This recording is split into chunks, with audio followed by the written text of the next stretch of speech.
are people like this prosecuted in order to deter more people from committing crimes like this? Well, I do know that in court, you know, child molesters and abusers are one step lower than Satan. So, and they usually are taken care of in prison. But as far as the sentencing is concerned, I mean, it depends where you are, Gavin. I mean, literally, what country? Right, exactly, and it could be anything from, sad to say, a probation sort of sentence. So skinning alive isn't part of the no, skinning alive is not, but it should be. Right. Can we move on?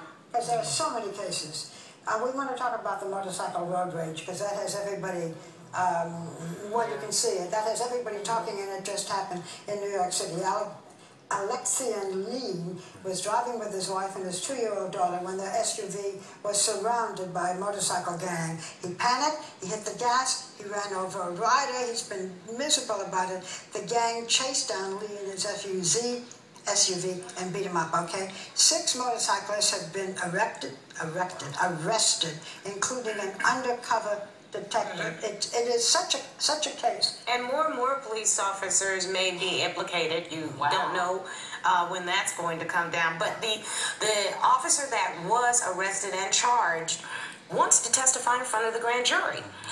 He says that he was undercover and that disclosing who he was in that situation might have put further investigations in jeopardy. Yeah, but what was he doing anyway? I mean, I know people who this is not the only gang like this. Right. What was he doing anyway with this kind of? He was learning how to do wheelies, I think. You know, one of the things that happens when you're an undercover police officer is you may not be trying to investigate that particular motorcycle gang, but you might be trying to get associated with somebody that's in the gang, which then leads to some other investigations. So we don't know. You know, my dad used to say to me, he's in law enforcement before he retired, you have years to decide what we had seconds to determine.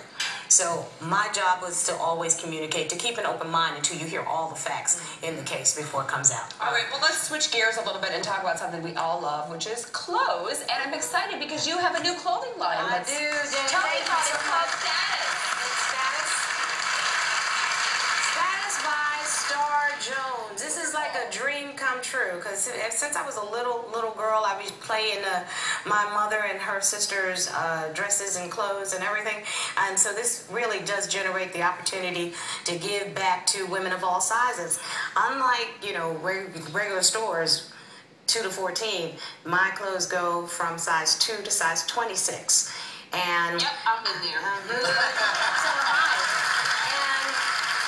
I think I'm probably one of the few public people, if not the only one, who knows what it feels like to be a size 26 and sit on TV and have to look good every time you go out. And, you know, I'm still a 300-pound person in my mind, so I design with those women in mind. I could design, you know, little skinny girl clothes, but I really want women to feel that they have the status when they walk out of the door. And I'm wearing it. You know what it was like, and you know how to dress that.